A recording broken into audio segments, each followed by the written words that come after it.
God say my mind, and you don't die, give as you receive, and your release is Satan. Today's teaching is guiltlessness and invulnerability. Earlier I said that the Holy Spirit says the goal of all good teachers whose ultimate aim is to make themselves unnecessary by teaching their pupils all they know. The Holy Spirit wants only this. For sharing the Father's love for his Son, he seeks to remove all guilt from his mind that he may remember his Father in peace. Peace and guilt are antithetical, and the Father can be remembered only in peace. Love and guilt cannot coexist, and to accept one is to deny the other. Guilt hides Christ from your sight, for it is the denial of the blamelessness of God's Son. In the strange world that you have made, the Son of God has sinned. How could you see him then? By making him invisible, the world of retribution rose in the black cloud of guilt that you accepted and you hold very dear. For the blamelessness of Christ is the proof that the ego never was and can never be. Without guilt, the ego has no life, and God's Son is without guilt. As you look upon yourself and judge what you do honestly, you may be tempted to wonder how you can be guiltless. Yet consider this: you are not guiltless in time, but in eternity. You have sinned in the past, but there is no past. Always has no direction. Time seems to go in one direction, but when you reach its end, it will roll up like a long carpet spread along the path behind you and will disappear. As long as you believe the Son of God is guilty, you will walk along this carpet, believing that it leads to death. And the journey will seem long and cruel and senseless, for so it is.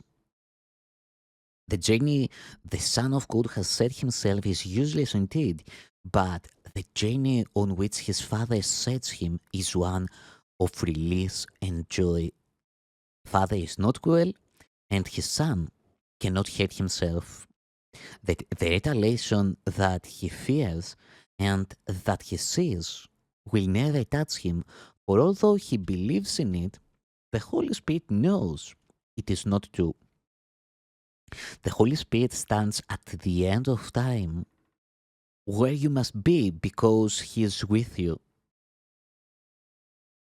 He has already undone everything unworthy of the Son of God, for such was his mission, given him by God, and what God gives has always been.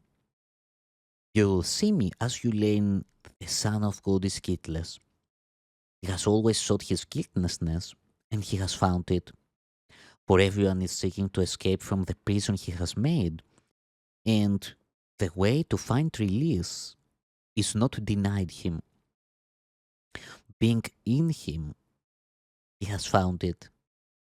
When he finds it, it's only a matter of time, and time is but an illusion. For the Son of God is guiltless now, and the brightness of his purity shines untouched forever in God's mind. God's Son will always be as he was created, as he was created. Deny your world and judge him not, for his eternal guiltlessness is in the mind of his Father and protects him forever. When you have accepted the atonement for yourself, you will realize there is no guilt in God's Son. And only as you look upon him as guiltless can you understand his oneness. For the idea of guilt brings a belief in condemnation of one by another, projecting separation in place of unity. You can condemn only yourself, and by so doing, You cannot know that you are God's son. You have denied the condition of his being, which is his perfect blamelessness. Out of love he was created, and in love he abides. Goodness and mercy have always followed him, for he has always extended the love of his Father. As you perceive the holy companions who travel with you, you will realize that there is no journey but only an awakening. The Son of God who sleepeth not has kept faith with his Father for you. There is no road to travel on, and no time to travel through. For God waits not for his Son in time, being forever unwilling to be without it. And so it has always been. Let the holiness of God's Son sign away the cloud of guilt that darkens your mind, and by accepting his purity as yours, learn of him that it is yours. You are invulnerable because you are guiltless. You can hold on to the past only through guilt. For guilt establishes that you will be punished for what you have done, and thus depends on one dimensional time proceeding from past to future. No one who believes this can understand what always means, and therefore guilt must deprive you of the appreciation of eternity. You are immortal because you are eternal, and always must be now. Guilt then is a way of holding past and future in your mind to ensure the ego's continuity. For if what has been will be punished, the ego's continuity is guaranteed. Yet, the guarantee of your continuity is God's, not the ego's.